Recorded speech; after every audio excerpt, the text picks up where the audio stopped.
Alright guys, welcome back. Today we're going to do Conan the Barbarian issue number 1 from Titan Comics. We're going to do another series. This is a variant cover from Colleen Doran, 5th print by the way.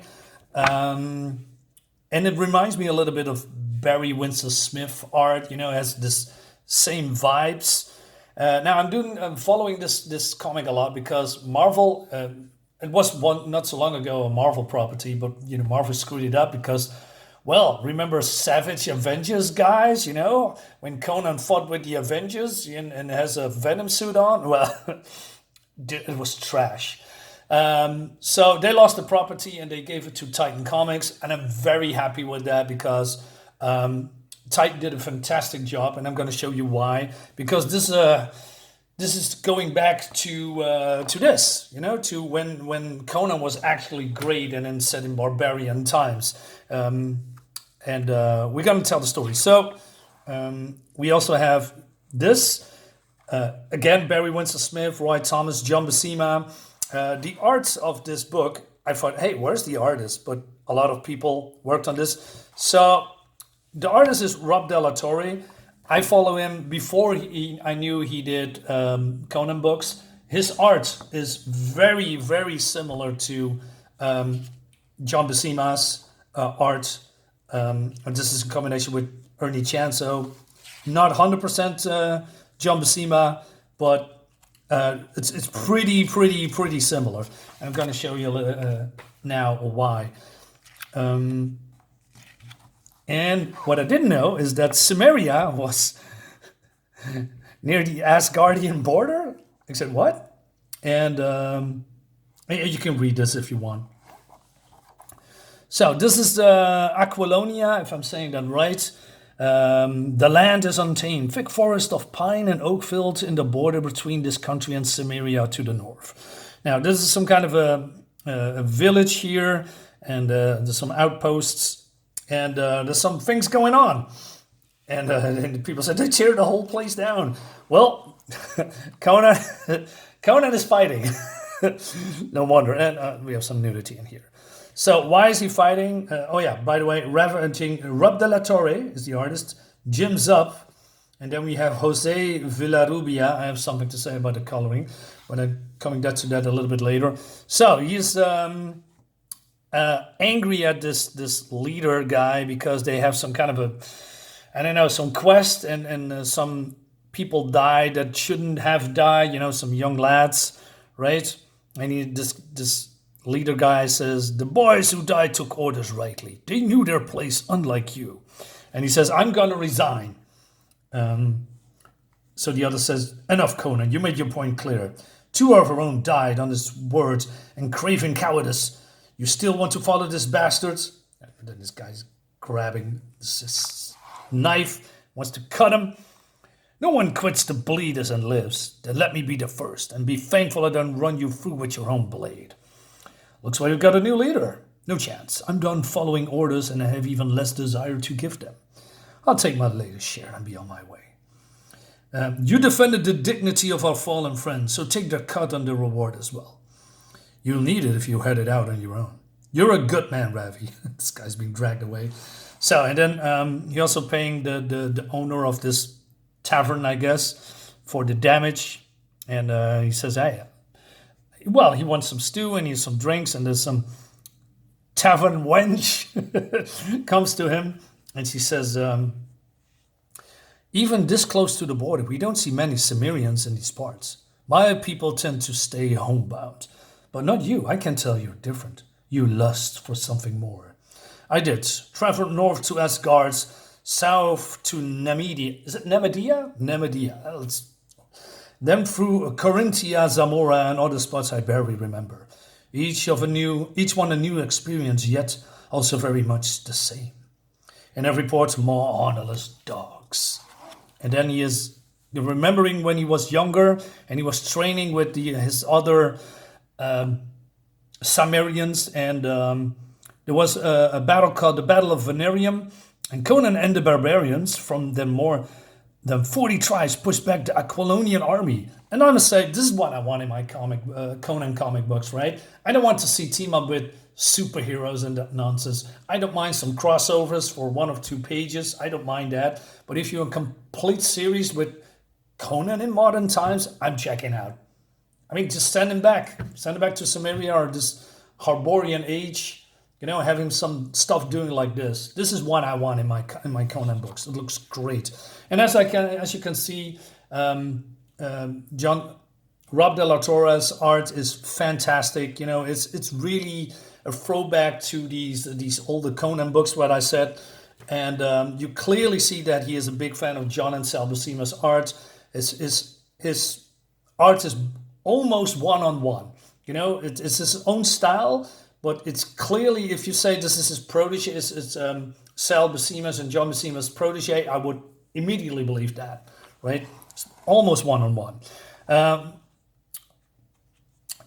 So basically he's feeling unfulfilled, and he's going from town to town, and, you know, wants to challenge himself. But yeah, feels a little bit lost. And he says, and now here in the Haller's room, he was closer to Cimmeria than he's been at any point over the past 8 years. Was it just a coincidence, or was it a sign he should get up on his full-out trek and return to land that birthed him? So this woman wants to comfort him. And he says, I'm sure you could. Let's have a few drinks and see what happens.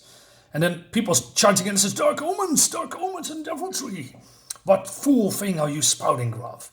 So something foul's in the air and the sky's gone pitch. Nighttime in daylight. See for yourself. So they all go out, right? And then they see that everything is pitch black. And even the sounds in the forest are gone silent. Whatever brings this dread into their midst, it must be something unnatural. And but then, out of nowhere, we see a woman on a horse, a female wearing a horn headdress and the marked letters of the Picts, riding into town at a breathless gallop. Despite the warrior standing before her, she seems absolutely focused and fearless. Seeing a Pict this far east of the Black River is unusual here. Seeing a stranger wearing their garb under such an ominous sky, it's stranger still. So she is here to warn them and say, you must flee, because there is some danger coming their way and they can destroy everything in their path. So this older man says, who are you to bark orders at us, woman? We got our own scouts in the forest. If danger was coming, they have warned us. Your scouts are already dead, she says. There is no time to argue. I'm trying to save your lives. I'm not leaving my home on some word of some big bitch. You damn fool, if you don't go now. And then they hear some wailing coming from the forest. And then they see this. An army of screeching souls charging forth into battle. Now, again, this looks really, really good. But now I have to say something that I don't like. And it's, of course, as always, Photoshop guy. This is my personal gripe. If you like the coloring, and don't get me wrong, the coloring is good, but modern colorists cannot help themselves, especially Photoshop guys. They have the tendency to throw buckets of paints on the screen, and they think, hey, the more is better. No. Now, what am I talking about? First of all, the stupid pink sky. I know it breaks the coloring, but you can do other coloring. I mean, why not something red or dark red or bluish or whatever except pink? And then look at this. So we have all these spots here that I think, if you can see it, I'm not sure if you can see it, that resembles blood. Oh yeah, here's the best. The camera doesn't show everything, but trust me, there's a lot of these spots in here. Now, but then we have spots that you unfortunately cannot see because of the lighting, I guess. But there's also spots here in the grass. Yeah, I'm looking for the lens of the camera. You cannot see it, but there's a lot of spots of pinkish, reddish stuff, and like I said, unfortunately the camera doesn't show it. But what I'm trying to say is, it's also on the trees. It's in the grass.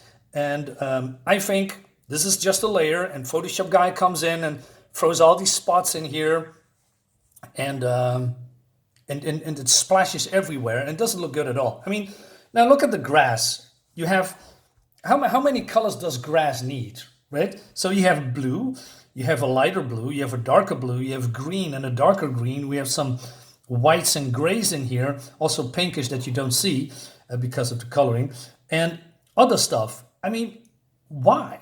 And not only that, if we go to the next page, now look at the face of Conan.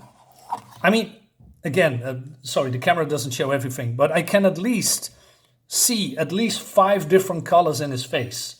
It's ridiculous. Why not tone it down? Why not say, hey, I'm going to use this brush or this coloring, using 2 or 3 tones about it? That's it. You don't need 50,000 colors on screen, especially not pink. Anyway, like I said, but the camera doesn't show everything, so probably my point does not really come over very well. But again, art looks fantastic, and Conan's mind snaps back to Venarium. He's ready for combat, no matter how bloody. Sorry, I'm moving on. But this time, he's not side by side with his countrymen, hardened by years in the north, ready to defend their land. These are frail villagers and tired mercenaries caught off guard. She's right, we need to run. Too late now. Heft a blade, you cowards. Worse still, these warriors seem no longer human. That sound, those eyes, what in the hell's names are they? Once they were proud Picts, tribesmen, soldiers. Now they are cursed. Also, they have glowing eyes. Why? Anyway, but then the battle ensues and Conan goes to town, right? There's no time to explain. The horde searches forth and battle is joined. A powerful blow from the Cimmerian beheads one of the inhuman foes, but not even that seems to stop them. I told you they were relentless. Now look at this. This looks great. The scout drives her spear through an enemy with surprising precision. Like Conan, she has seen her own share of bloody battlefields. The professed Picts are strong, but in many ways they are still men. And fearless. Okay. A few men can stand against the son of Crom, born in the mountains and bred for battle, especially when survival is at stake. Yeah, great stuff. This. When it comes to art, I have nothing to complain about. This is, like I said, I grew up with Cell and John Buscema. I like this style of comics, and John and Cell Buscema did a lot of Marvel comics. So they are one of my favorite artists ever. And seeing that come to life through another artist, that's fantastic. Anyway, so the pig woman is getting overwhelmed. Conan comes in and, he says she was brave enough to try and warn him. So he'll match that bravery with his own, even it's cost him his life, while ominous eyes watch the chaos from the shadows, pleased with their handiwork. Venarium was vicious and bloody, but at least the cause was righteous. This is a slaughter on all sides. Conan grimly pulls the woman from a pile of still quivering corpses. She's injured, but still alive. And she says they're everywhere now. Yes, whatever meager defenses, we are routed. Sacrificing yourself to a horde of gnashing teeth and claws won't save innocent lives. It's too late for that now. She says, I know. And so Conan says, we need to stay together and watch each other's backs. And she says, okay, agree. The Pict horde annihilates, haulers roam building by building. They tear at their way through farmers and fighters alike with heartless savagery. So Conan says, well, we should go to the tavern because it's made of stone and then we can hold them off. But then the pig woman says, no, it won't be enough. This hellish army has carved its way across the country. They won't be deterred by spear, sword, and stone. All we can do is flee and warn others. We'll see about that. So Conan sets the whole town on fire, I guess. It's enough to cover for Conan and his companion to escape the fray as howls of the inhuman and wails of the dying echo through the valley. Man, that's some great lines. So a little bit further up, they have some rest. And So he says, who are you, woman? Brissa of Gurian tribe. And you, Conan of Cimmeria, he says. And she says that she has traveled many weeks. Conan says, I have traveled many weeks through these lands, yet heard nothing of an army of the march this far north. You rode in ahead of these monsters to warn us. You knew what they were capable of. How? But she says, I've been following the army of the lost for weeks.